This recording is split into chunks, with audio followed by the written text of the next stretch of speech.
We've all heard the stories. The spoilt couple, the tantrums, the split. But there are two sides to every story. It's an opportunity for us to understand why they did step down as senior royals and for us to understand what it is that they're searching for in life. When you have that level of independence, my goodness, you can do anything.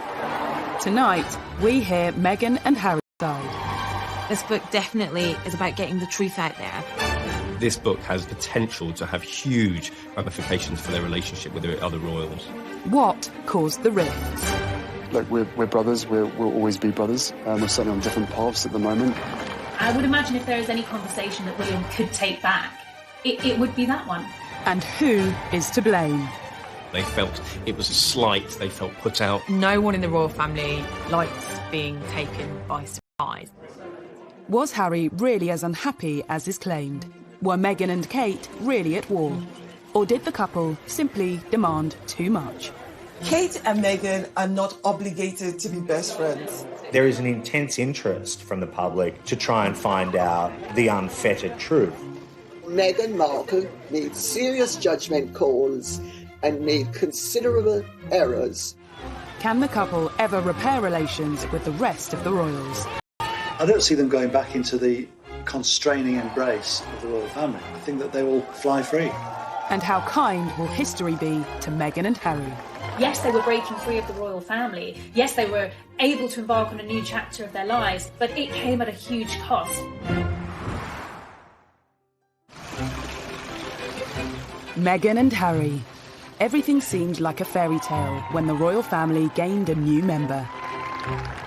I think they had the potential to be this amazing, celebrity couple. When they first got together, it felt like a real win, I myself was like, this is amazing. I'm loving seeing this. The wedding's going to be beautiful.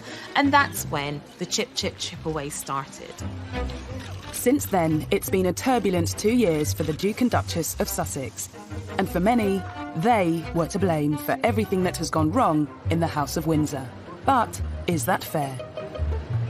I can just imagine what kind of struggle it was for them to see the constant lies, the constant made-up fabrication to sell papers, and that they were the human cost. Now, months after Megxit, we are witnessing the fight back. An explosive new book tells their side of the story, and it's causing breathless news coverage on both sides of the Atlantic. Now with the explosive new tell-all about as senior members of the royal family. And there could be some pretty stressful conversations for the royal family following claims made by a new biography of Prince Harry and Meghan Markle. Finding Freedom charts the relationship of Harry and Meghan from their first meeting to stepping back as senior royals. Everyone wants to know if this book is Harry and Meghan setting the record straight. They and the authors say they weren't involved, but that hasn't stopped speculation. I think it's hard to believe that they didn't have more than an interest in it, certainly. There's certainly lines within the books, even quotes that have come potentially from Harry and Meghan, and I think that a lot of people will be thinking that they had more of a hand in it than they have been letting on. A royal will always deny any involvement because that's the convention. The convention is that you never ever openly say that you have helped. But I think with Fighting Freedom, when we read it, you can hear Harry and Meghan's voice. Finding Freedom is written by Carolyn Durand and Omar Scobie, two seasoned royal journalists. Another author who has first-hand experience when it comes to setting the royal record straight is Andrew Morton. His book, Diana, Her True Story, caused a sensation in 1992. He believes the objective of Finding Freedom is to set out Meghan's side of the story. This is basically trying to explain how Meghan approached the royal family and how she was dismayed by the easy criticism of everything that she tried to do. She's been frustrated by the fact that she's not been able to give her side of the story, that all kinds of stories have come out about her and she's not been able to answer back. And it's something which she's found immensely frustrating. It's an opportunity for them both, and in particular Meghan, for us to understand why they did step down as senior royals, why they've moved all the way across the pond, and for us to understand is that they're searching for in life. At the heart of the book is Harry and Meghan's decision to step down as senior royals. There are many reasons given, but crucially, we are told they were fed up being controlled by the royal institution. When they were told that they had to be brought within the confines of the Buckingham Palace machine, I think that's when they realised that their wings were being clipped and they weren't going to actually realise the stardom that they had set themselves up to be. The book claims there were concerns that the couple should be brought into the fold. Otherwise, the establishment feared their popularity might eclipse that of the royal family. I think they were particularly worried about William and Kate, that they might become more popular than them. And I think they just couldn't stand the idea of that. They couldn't reckon potentially be more popular than William and Kate, who were their golden couple. Are we to read it that Harry and Meghan felt that the other households thought they needed reining in, slapping down? Because that's how I read it. I read it that Harry and Meghan felt that there was this conspiracy against them and that they felt that they ought to be put back in their place on a variety of levels. And they became more and more insular, more and more paranoid. And then they felt there was no option but to leave. It always reminds me of a top football manager saying that no one is bigger than the club.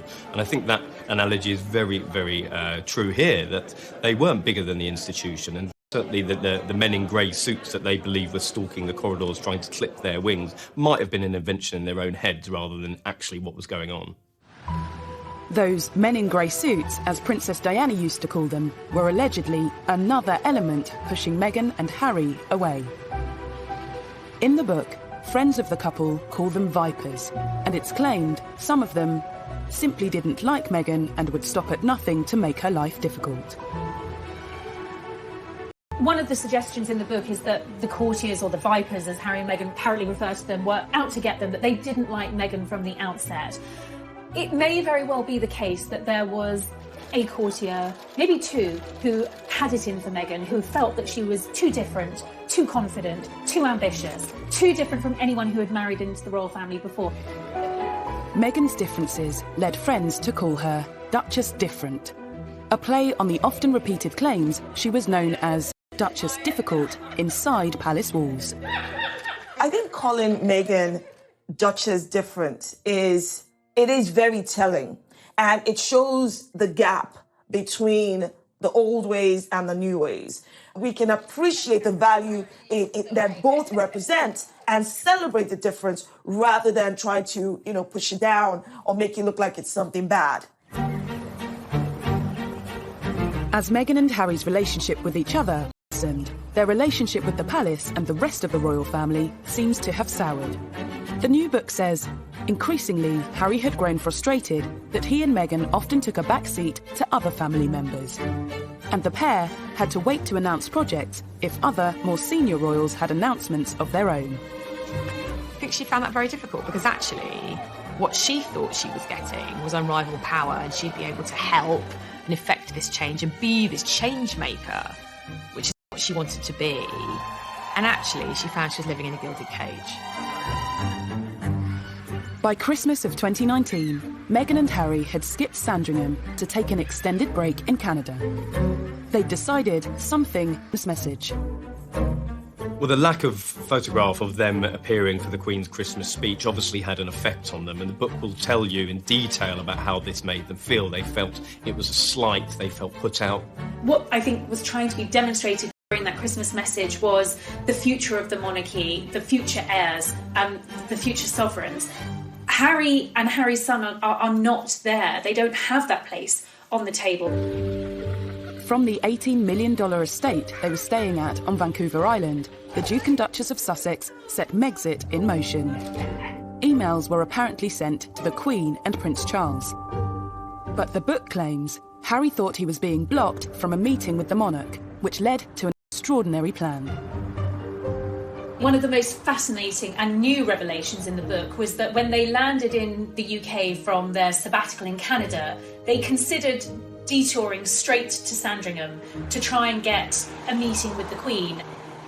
If they had done that, I think the Queen would have been quite shocked and surprised, and because, frankly, that's not the way things are done.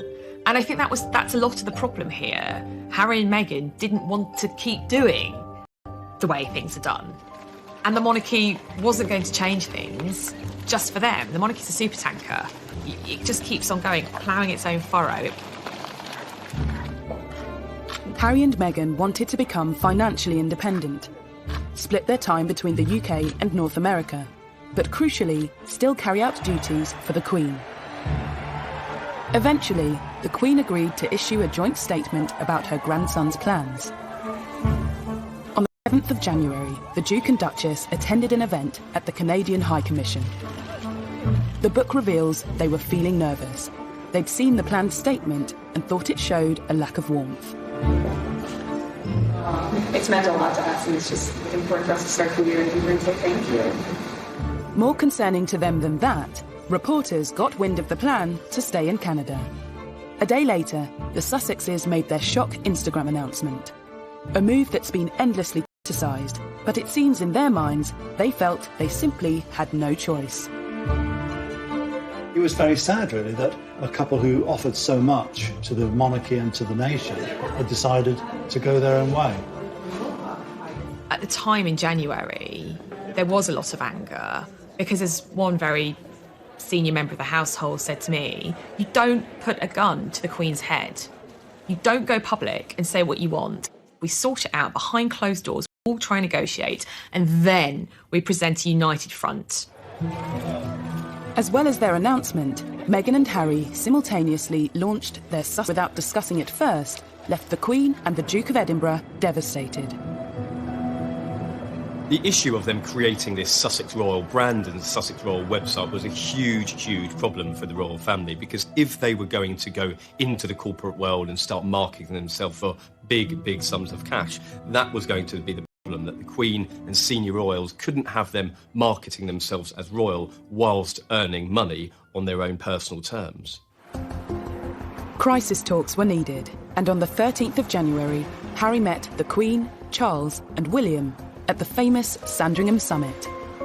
Yes, they were breaking free of the royal family. Yes, they were able to embark on a new chapter of their lives, but it came at a huge cost. Especially for Harry. He had to give up his military role. Finding freedom gives an insight into Meghan's feelings. It was so unnecessary, Meghan later told a friend. And it's not just taking something away from him, it's also that entire military veteran community. You can see how much he means to them too. So why? Harry has had to give up everything. He's giving up his family, his home, his country, everything he's ever known, and those military titles, which, and Meghan's right, they meant so much to him. And what about what Meghan has had to give up? Finding freedom claims Meghan told a friend, "I gave up my entire life for this family. I was willing to do whatever it takes, but here we are. It's very sad." Even so, it's said courtiers and some family blame Meghan for Megxit. This girl who fell in love with a boy who happened to be part of the royal family, and she gave up her whole career to move over here to, of course, follow tradition and ritual, marrying into the royal family, and she literally couldn't win. And she basically gave up a part of herself, because that is what would have been expected of Meghan, expected of Kate, the Duchess of Cambridge.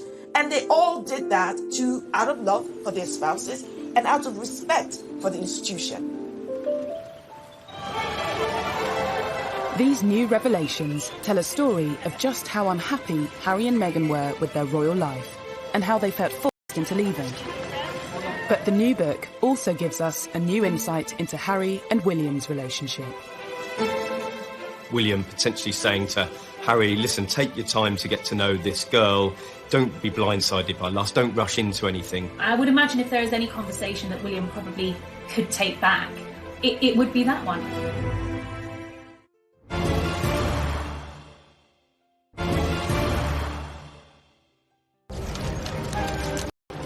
To understand why the relationship between Harry and his family broke down, but Harry and Meghan's relationship was circulating, and Meghan soon had the world's press following her every move.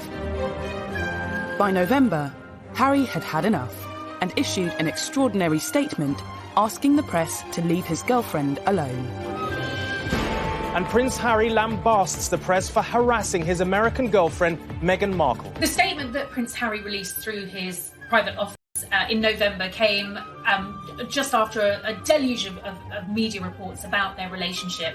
I mean, the statement was a bombshell, perhaps the first of what we were to expect from the Sussexes, in that it was certainly the most personal statement I've ever read from a senior member of the royal family. This was also confirmation that Meghan was his girlfriend. Don't forget, up until that point, it was only speculation. It's now been claimed the statement caused tension in the family. Not because of its content, but because of its timing. It immediately took attention away from Charles and Camilla. They were on a diplomatic tour of the Middle East. Well, Harry's decision to write this statement himself and give the family only 20 minutes notice that he was putting it out was absolutely catastrophic. It torpedoed Prince Charles's tour of the Middle East, which went down like an absolute lead balloon in the palace. The royal family has strict protocols in place to ensure they don't overshadow each other's work. Something Harry appeared to overlook when he attempted to protect Meghan. I think one of the themes that is explored in Finding Freedom is the jealousies of some members of the royal household and some courtiers of the level of attention that the Sussexes were getting. You know, there was a point when Charles and Camilla weren't even getting a look in. You know, all the tabloids wanted to run was stories about Meghan and Harry, and that became a problem. And I think there's definitely some truth in the fact that Charles at times has felt a bit jealous, maybe, of his son's public profile, because for a long time William and Harry were getting really, really positive publicity, and Charles, of course, had dreadful publicity. Harry's statement caused shockwaves in the palace and allegedly upset the Prince of Wales. But looking back, this wasn't the first time Harry had come out in vocal defence of his girlfriends. In 2005, whilst dating Chelsea Davy, he gave a frank interview to mark his 21st birthday. I suppose that is the media in general. There's truth and there's lies, and unfortunately I can't get the truth across because I don't have my own column in the paper, which I'm thinking about getting. It does irritate me because obviously I get to see how upset she gets, and I know the real her. I don't think Harry's changed an awful lot over the years. He's become far more considered and far more aware of what's going on in the world. At the same time, his hostility to the mass media and to photographers and the paparazzi in particular hasn't changed one jot, to the point where he has, in his own mind, more control over his life. Less than a year after the statement, there was another incident, this time between Harry and William. Finding Freedom details a conversation that supposedly took place just before Harry proposed to Meghan. William is quoted as saying, "Don't feel you need to rush this. Take as much time as you need to get to know this girl." A source claims William didn't want his brother to be blindsided by lust. The book goes on to say, Harry could see through William's words. He was being a snob. I think that there was a great misunderstanding in that moment. That was, I believe, intended from a genuinely good place, a place of brotherly love and just wanting Harry to be absolutely sure, given the speed that this relationship had moved at, that he wasn't rushing into things. Harry, who was clearly sensitive and I think aware of some of the sniping in the corridors of power about Meghan, just took this deeply personal and the wrong way. And I would imagine if there is any conversation that William probably could take back, it would be that one. I think William was just trying to look out for his younger brother. Now, maybe it goes to the heart of their relationship, and Harry was frankly fed up with playing third wheel, effectively, to William, Kate and Harry. I mean, sometimes when the three of them did jobs together, I'd go and watch them, and it did feel a bit sorry for Harry. You know, Kate and William were always first because, you know, in the line of succession, William's always first, and Harry was always slightly trailing behind. So did William ever really accept Meghan? Rumours of a rift refused to go away. During Christmas of 2018, William appeared to ignore Meghan outside church. The following Easter, another incident on the Queen's 93rd birthday. The footage appeared to show the brothers avoiding each other. Is there petty jealousy?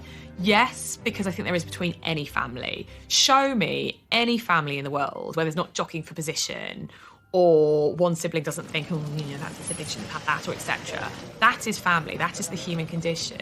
I do think this is War of the Wales' part too, but this is also the British royal family. This is what they do. They argue, they fall out, and then we make a drama out of it. But for some, Harry and William's fallout is far more serious. This was a devastating blow to the British people and indeed members of the Commonwealth, because they have looked to William and Harry as being the successors. So to see a divide between those really did tear at the very fabric of the British public's relationship with the royal family. Much experience being the same? Well, bear in mind I cook him and feed him basically every day. I think he's done rather well. You told us the other week that he did all the washing up. He does do a bit of the washing up, then he leaves most of it in the sink and then it comes back in the morning and I have to wash it up. Oh, the lies. I think the difference between William and Harry has a lot to do with succession in the royal family. William knows that at one day he will become king. Harry knew that the reality of that was very, very unlikely that he would ever sit on the throne. So in many ways, he lived a life free of those shackles. He was the rogue and renegade prince. And there was nothing wrong with that in Harry's eyes. And seemingly there was nothing wrong with that in the House of Windsor's eyes either, because it made him more relatable and it also modernised the monarchy. Tension between the brothers was confirmed by Harry himself during a bombshell interview with Tom Bradby. There's been a lot of talk in the press about rifts with your brother. How much of that is true? Look, we're brothers. We'll always be brothers. We're certainly on different paths at the moment, but I will always be there for him, and as I know, he'll always be there for me. We don't see each other as much as we used to, but it's just, as I said, as brothers, you have good days, you have bad days. I think now that we have the book coming out and what we've read from Finding Freedom really does solidify what Harry was talking about in the Tom Bradby interview when he said that there's good days and bad days. The book is telling us literally in black and white, or will tell us in black and white, what those good days and what those bad days were. Not only is it alleged that William wasn't as accepting of Meghan as Harry would have liked, it's also claimed she wasn't warmly welcomed within the palace. One senior royal referred to the American actress as Harry's showgirl. Another told an aide she comes with a lot of baggage. And a high-ranking courtier was overheard telling a colleague, "There's just something about her I don't trust." It is alleged that a senior member of the royal family referred to Meghan as Harry's showgirl. We don't know which senior member of the royal family this is. According to another source, a courtier said that she came with a lot of baggage. And to a degree, Meghan did come with baggage. She wasn't the virgin bride marrying into the royal family.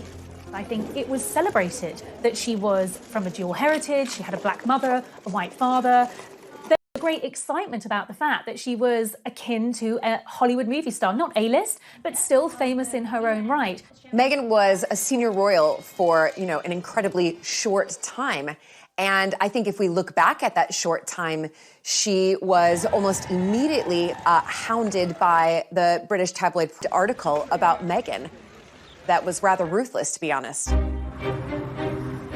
Now, with thousands of miles separating Meghan from the palace and Harry from her brother, it remains to be seen if Harry and William's relationship can ever be the same again.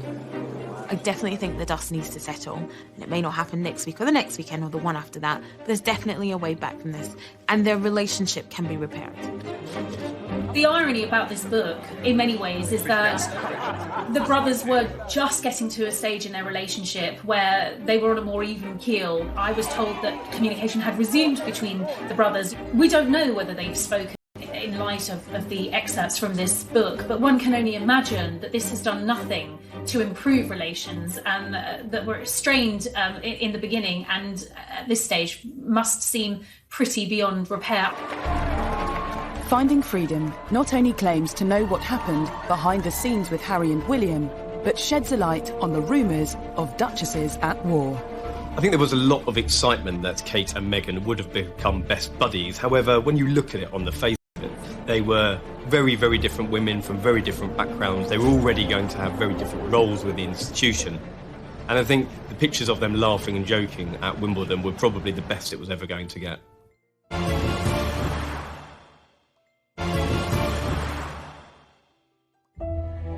Finding Freedom is said to be Harry and Meghan's side of the story. It claims to provide a new perspective to all the stories, rumours and gossip that we think we know.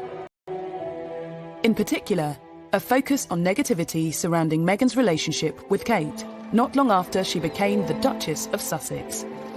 After the royal wedding, once that sort of crest of the wave of excitement and euphoria had subsided, there was a slow drip of reports that began to show Meghan in a different light. After her wedding, Meghan was faced with a number of negative headlines. One in particular seems to have angered the Sussexes. It was reported that Meghan had made Kate cry during a bridesmaid fitting. Finding Freedom details the incident. Some of the children weren't cooperating, and there was a lot going on. Everyone tried to help where they could, but it's never easy with kids at fittings. There were no tears from anyone. I also think that it proves that, that story was put out by anti-Meghan people, by people who wanted to vilify Meghan, and it actually unpicks that, and it also proves that we know that there's people actively out there working to make Meghan look bad. There are always two sides to every story, but, Kate either cried at that dress fitting or she didn't, and, that is contested in Finding Freedom. What Finding Freedom doesn't do is actually explain what did happen. Whatever the truth, Meghan and Kate's relationship soon became a favourite topic for the tabloids. I think as soon as Meghan married into the royal family, the comparisons between Meghan and Kate were constant. And Kate is English. She's an English rose, and she does everything the right way. But she will be the future queen. I think there needs to be some leeway for Meghan and Harry because, he's now much further down the peg line as far as inheriting the crown. I think there was a lot of excitement that Kate and Meghan would have become best buddies. However, when you look at it on the face of it, they were very, very different women from very different backgrounds. They were already going to have very different roles with the institution. And I think the pictures of them laughing and joking at Wimbledon were probably the best it was ever going to get. Despite the press rumours the Duchesses were at war, Finding Freedom claims the relationship between the sisters-in-law was less tense than reported. It does, however, reveal they struggled to move past the distant politeness of when they first met.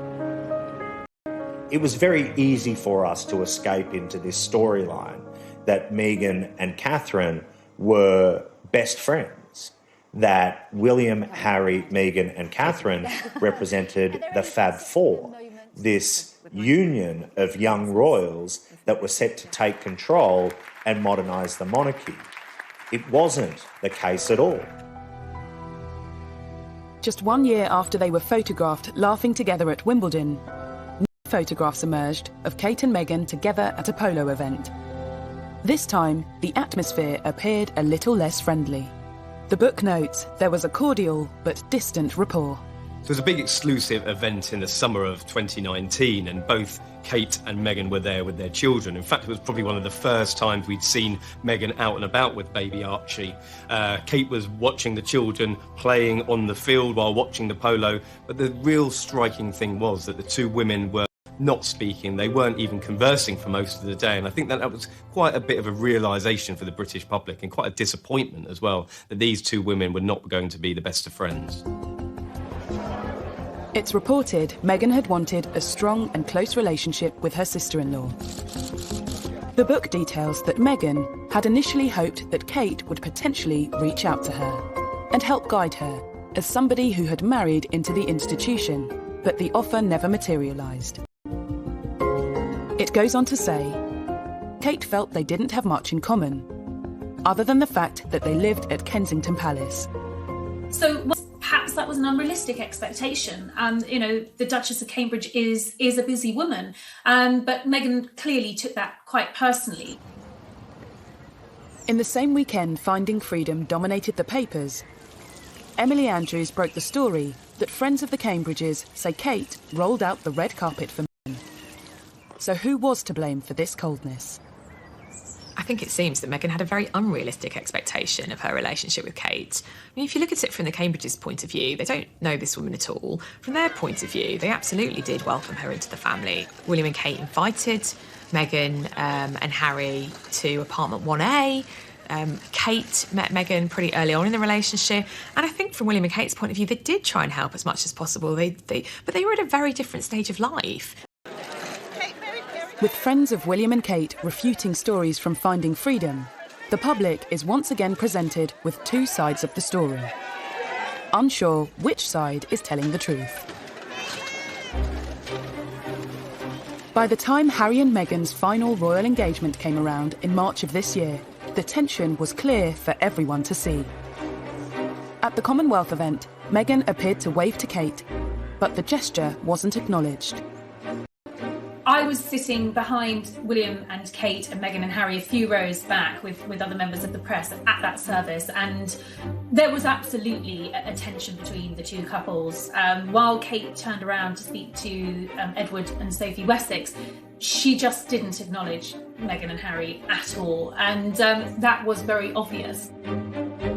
Finding Freedom notes that after flying straight back to Canada, Meghan, at that point, couldn't imagine wanting to a foot back into anything royal again. There is no doubt that certain plot lines sell newspapers and sell magazines. And initially, what sold was the remarkable story of these four young royals and the tight union that they supposedly had. But in reality, that just wasn't the case. Finding Freedom has nothing to quell the fascination with the Duke and Duchess of Sussex, presenting another side of the story and asking if the criticism facing the Sussexes has been fair. The whole story about Meghan wanting, the chapel for a wedding to smell a certain way, and then people find out that Kate wanted the exact same thing, but Kate is not being crucified for that, however Meghan is.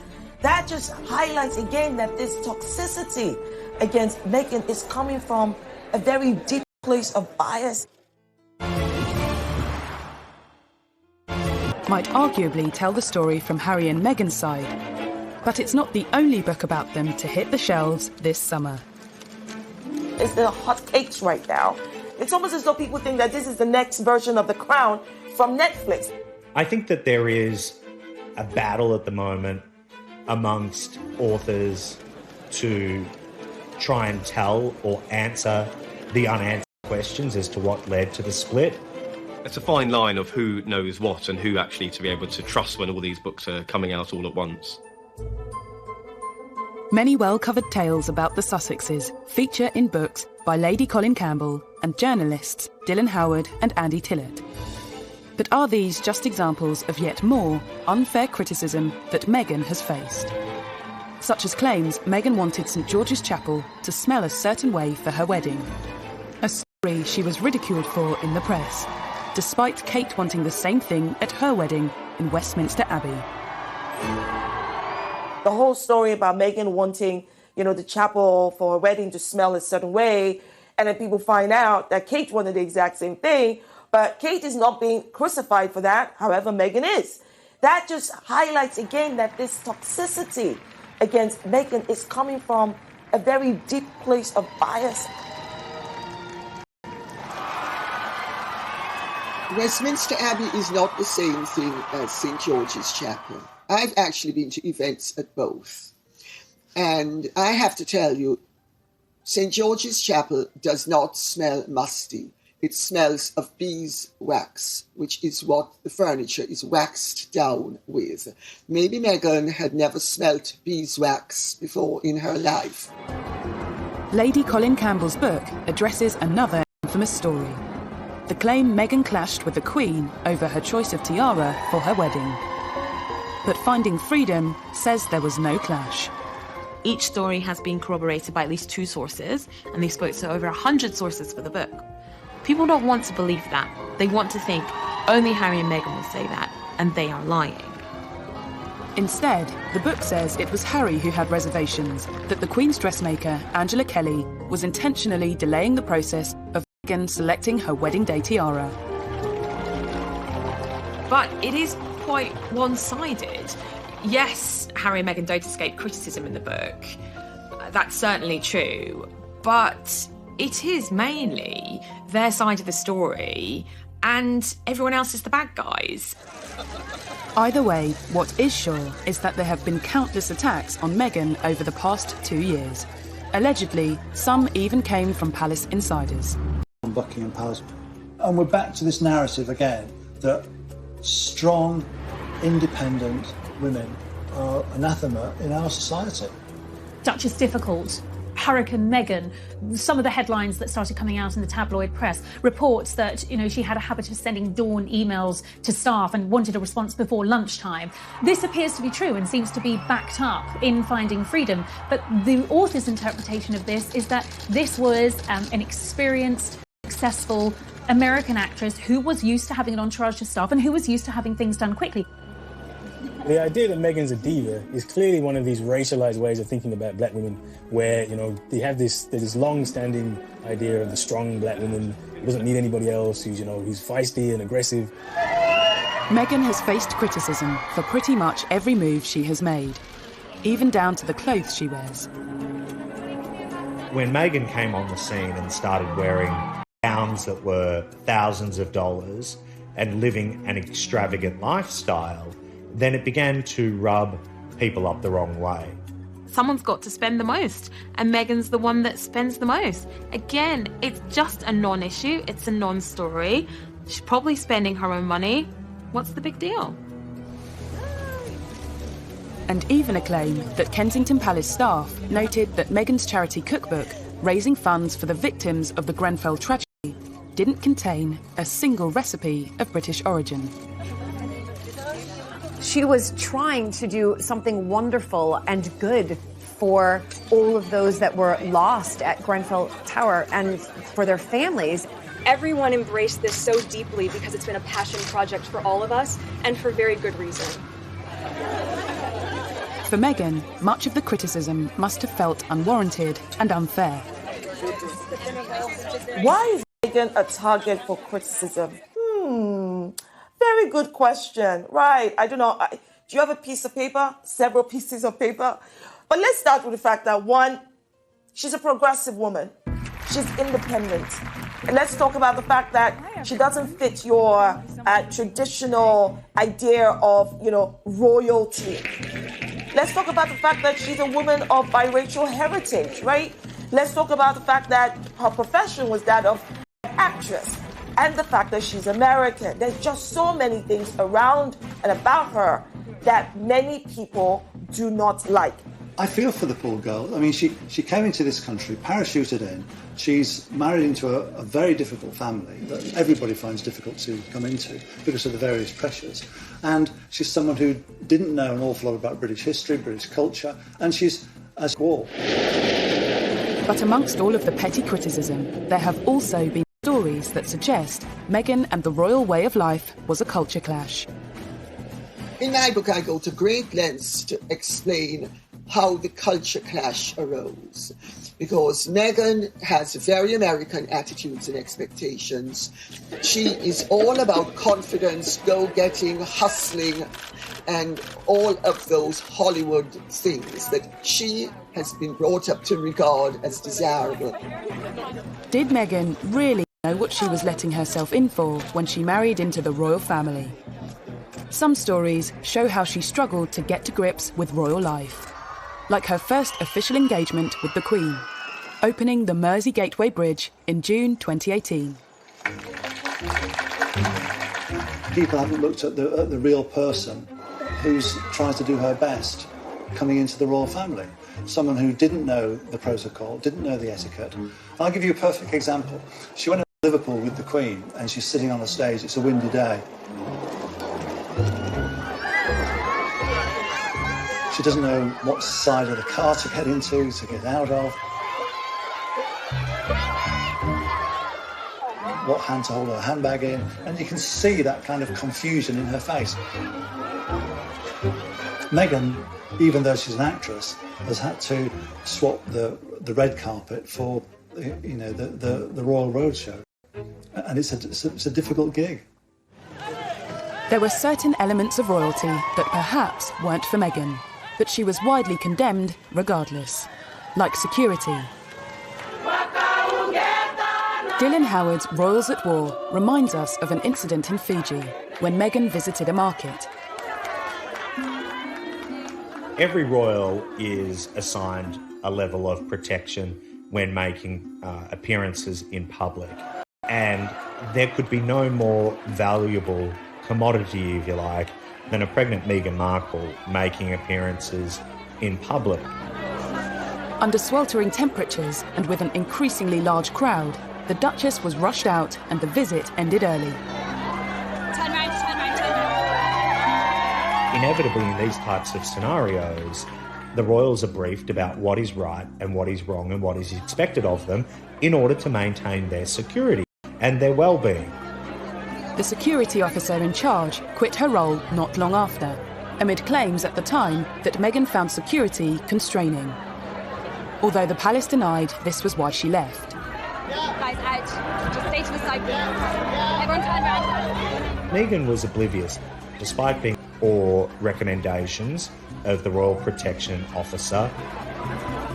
And Lady Colin Campbell recalls at an event that, in her view, shows Meghan unwilling to persist with royal duty at her and Harry's first public engagement as a married couple. I was at a dinner party at a very, very famous aristocrat's house 4 nights after the wedding. And this person has impeccable court connections. At a garden party to celebrate Prince Charles's 70th birthday and all of his charity connections, there had been this garden party at Buckingham Palace, and Harry and Meghan were there. Good afternoon, everybody. And there was much excitement about them being there because, of course, at that time they were the most popular couple in the country. She was a revered figure. People couldn't wait to meet her. Well, 15 minutes into the engagement, Meghan is overheard telling Harry she's bored and she wants to leave because they've effectively done their photo op. And the person who overheard this was completely gobsmacked. All of these stories and allegations hint at teething problems as Meghan grappled with royal life. But rather than focusing on arguably unfair criticisms, should the public and press have been more understanding of Meghan's struggle? After all, it's something that is very different to what she was used to. That's one of my favorite parts of being there. On the face of it, everybody was very, very excited when Meghan came on the scene. She was hugely successful in her own right. She'd spoken on the world stage on big issues like the UN, human rights, girls' education. I think there was an awful lot of interest and excitement with her coming on the scene. But she definitely wanted to hit the ground running. She'd said that herself. And I think that in certain sections of the palace that was quite difficult because there are certain processes, protocols that had to be followed, and when these two worlds collided there was definitely a clash that couldn't be avoided. There was a culture clash. American divorcee, biracial, actress, woman of substance, 21st century girl from Los Angeles versus the pale, male, stale and very white British monarchy. Yes, we have a woman as our head of state. Yes, we have a woman as our queen. But it is still an old-fashioned institution. It's done in tradition is all, duty is all. And that's not very woke or 21st century. Coming up. That age-old mantra, which has stood the royals in very good stead, never complain, never explain. I think most people would say that she absolutely didn't understand that. And now that she and Harry have left, is she getting her voice back? It's been very empowering and inspiring to see and to hear what they've had to say.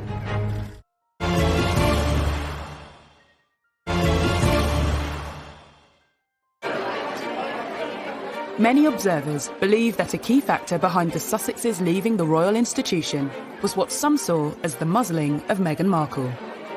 Before her marriage to Prince Harry, she'd used her media profile to highlight social issues close to her heart. Women don't need to find a voice. They have a voice, they need to feel empowered to use it, and people need to be encouraged to listen. More people were encouraged to listen when her relationship with Harry became public. But being Harry's girlfriend was one thing, being his wife was quite another. If she was not part of the royal family, the way she would have come out to speak on issues and to lend support on different things, she had to curtail all of that. You can speak your mind as a celebrity. You can align yourself with different politicians. as a celebrity. You can't do any of that as being a member of the royal family. The blogs and all that stuff, that's just been silenced 100% to fit this role. Maybe one of the reasons for them wanting to leave is so that she can go back to doing it. And following her move to Los Angeles, despite the lockdown, Meghan Markle is out there speaking her mind once again. All of you are out there campaigning, fighting the right fight, being on the right side of history, and ensuring that we can get closer to seeing this truly as our past and not that we have to revisit again and again and again. Meghan and Harry have given, recent Zoom virtual talks to many from the younger generation.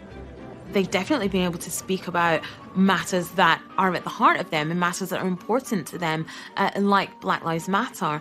The only wrong thing to say is to say nothing.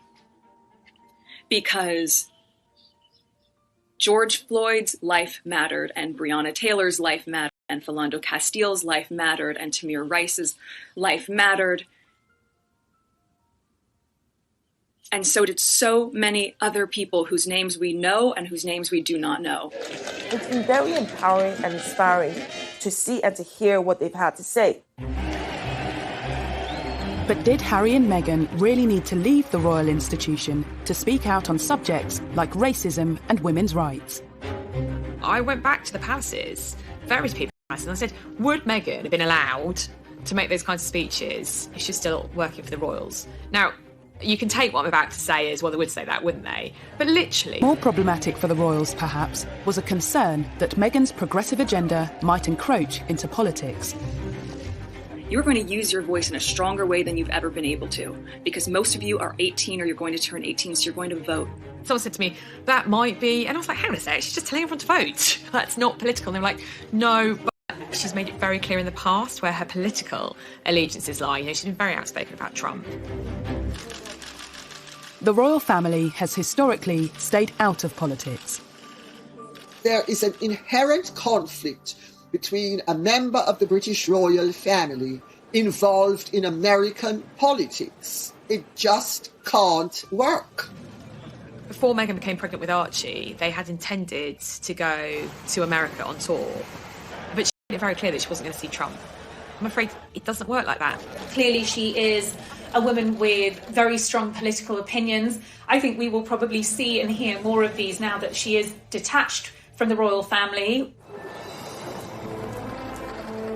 As well as freeing her to speak her mind, leaving has allowed Meghan to regain control of her own agenda and to hit out directly at her detractors. Meghan has always liked to control her own publicity. Through her Instagram, very popular Instagram account, her blog, Fatigue, she was used to being able to control the message. I think it's when things have been out of control, that's what she finds frustrating. Believe in what makes you unique, and don't be afraid to do what you know is right, even when it's not popular. Even when it's never been done before. Well, Meghan's choice of language of even when it's not popular, even if it's not been done before, was definitely a pointed reference to their decision to leave the royal family. Even if it scares people, and even if it scares you a little.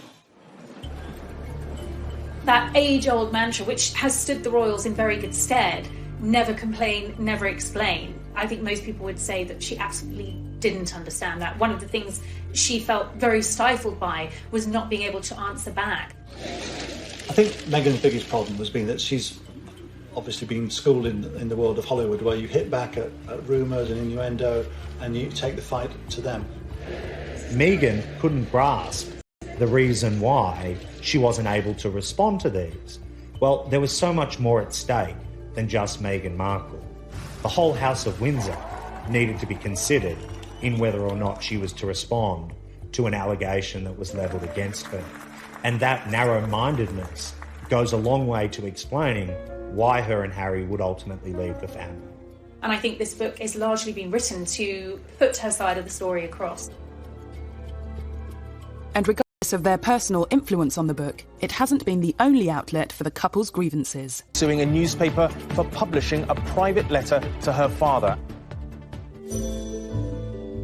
The letter related to Thomas Markle's various dealings with the media, following his non-appearances at the couple's wedding in May 2018. And within the court documents, some of Meghan's complaints about her treatment within the House of Windsor have been laid bare. She has used the courts as a forum to get her version of events out into the public. Meghan's detractors say she's attempting to manipulate the media and claim the revelations in her court evidence and writing the letter to her father in the first place are evidence of this. If Meghan expects me or anybody else that I know who has a brain to think that she wrote that letter for anything except damaging her father's reputation and boosting her own and excusing her, she better think again. The central point of the case is whether Meghan wrote this letter with the intention of it being public. And one of the authors behind this book has actually gone on record to say that Meghan wrote it with the public in mind. That was a comment made by author Omid Scobie earlier in the year, but not repeated in the book. Meghan emphatically states that she didn't expect the contents to become public. Associated newspapers, publishers of the Mail on Sunday, are contesting that. Before being published, the letter had been referred to in People magazine. She may have given her friend permission to speak to People magazine. Friends have been spoken to at some point, but I genuinely think that was a letter between herself and her father, and I don't think she wanted it to be in any of the papers. She would have been very frustrated that it was published without her knowledge. It will be up for the courts to decide of whether this was an issue or whether she did know or didn't. I think it must be very sad and exhausting for Harry and Meghan to have had to undertake this court action. They're forced to go through this vicious cycle of seeing more lies and the same lies come up and people buy into it and people dig into it. So it has to be exhausting for them. But I have to say, it is the right thing to do. Since beginning the court proceedings, both Harry and Meghan have been accused of hypocrisy in their dealings with the media. Whether or not she wanted the letter leaked is really unknown at this point. But what I can say with certainty is that she does want certain stories leaked. In the book Finding Freedom, it says that she worked with the paparazzi. She tipped them off, and she tipped off local journalists because she was trying to further her own profile. And you do kind of come away from the book thinking Harry and Meghan are perfectly happy to invade. I've never seen a member of the royal family who has polarised opinion quite as strongly as Meghan and then Harry and Meghan. It's almost as if people took positions very, very early on. You're either for them or you're against them. But unlike many such debates, there will eventually be winners and losers on at least some of the big questions over Meghan. Is she an attention-seeking hypocrite who was a disruptive influence on the royal family? Or is she a well-meaning and wholly innocent victim of racism, sexism, and the machinery and machinations of the monarchy? It seems that the English courts will play a part in answering that question. If they are to win, they will have won at the expense of dragging the royal family through the mud. So win or lose, in my view, it's a loss.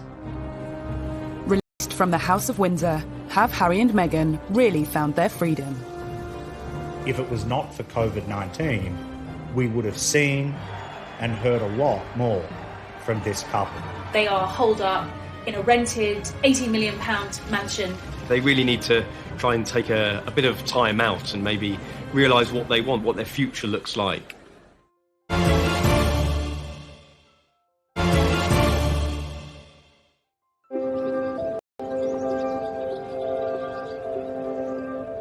Meghan and Harry have begun their new journey in Los Angeles, and released from the shackles of the British monarchy, their new life is laid bare in a revelatory new book, Finding Freedom.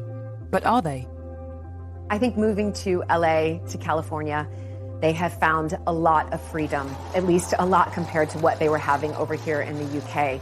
It's just different over there. It's more laid back, it's easier, it's a slower pace of life, and I think that's going to be good for the both of them. They really need to try and take a bit of time out and maybe realise what they want, what their future looks like.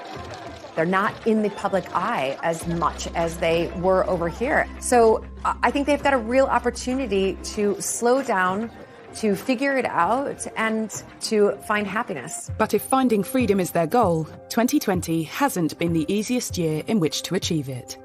Have they actually found freedom?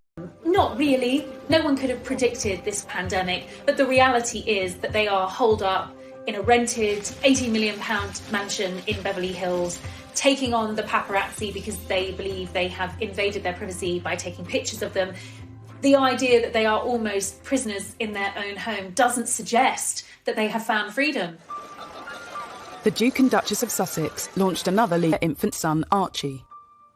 These reports of the drone that's flying over their home and they're trying to find that person and then they will sue that person. It goes to show you that they will not put up with the invasion of their privacy at all.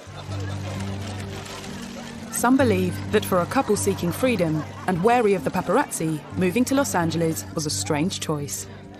That remains the great paradox of a decision to move out of the royal family to avoid the limelight and move to a place where the limelight shines brighter than anywhere else in the world. They've gone to the pap capital of the world. In LA, freedom of expression is paramount. I think that we're seeing how they're trying to achieve the privacy that they want by suing publications, and they probably won't stop until they stop being pursued. So I think this will definitely put caution in a lot of journalists and a lot of photographers and being very, very careful about what they print. The Sussex's battle is far from over when it comes to protecting their privacy. But what does the future hold when it comes to their financial freedom? I think we're going to see a lot more of Meghan and Harry making speeches. I've been told the Obamas' business model is something that they're very much aspiring to, which could earn them a very lucrative income indeed. I mean, public speaking engagements alone could earn a couple hundreds of thousands of dollars.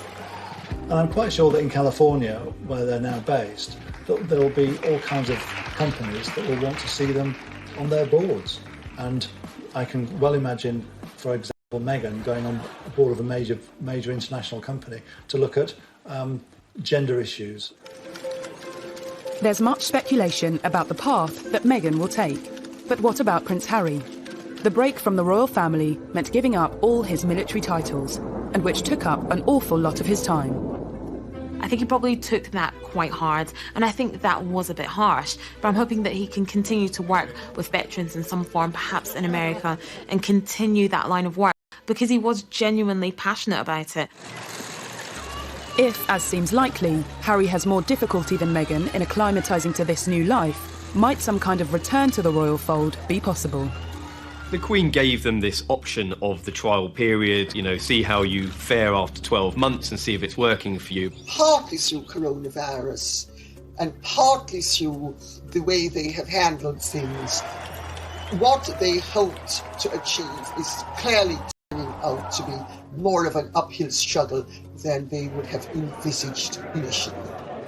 Who knows? I don't think they know what they're going to be doing between now and next week, much less next year. There were headlines in some of the tabloid press after the serialisation that, there was no way back after Sussex's. I'm not so sure. While I don't think they will go back to a royal role as such, Harry remains, in spite of what's been said and what's happened, deeply loved by his family. Whatever the future might hold for the former royal couple, it seems that for now, a return to the House of Windsor is very far from their minds. I think that they will get it right over there. I hope that they will do exciting and amazing things together, become financially independent, and live a peaceful life, which I suspect is what they both want. I applaud Harry and Meghan for standing up for what they believe and wanting to carve out a life for themselves that makes them happy. That should ultimately be what we all want for them. They've got an opportunity to make a change, to make a difference, and I'm quite sure that they will continue to do that over the next few years, but not under the umbrella of the royal family, but under their own umbrella.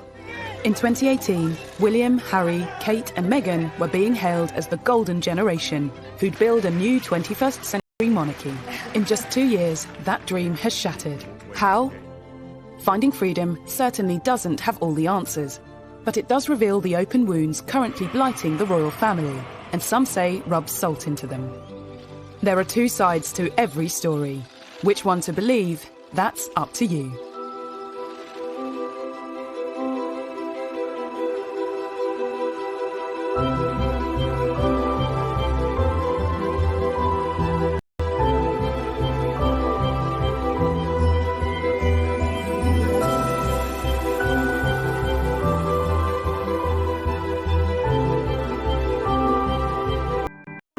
with each other worsened. Their relationship with the palace and the rest of the royal family seems to have soured. The new book says, increasingly, Harry had grown frustrated that he and Meghan often took a back seat to other family members. And the pair had to wait to announce projects if other, more senior royals had announcements of their own. I think she found that very difficult because actually what she thought she was getting was unrivaled power, and she'd be able to help and effect this change and be this change maker, which is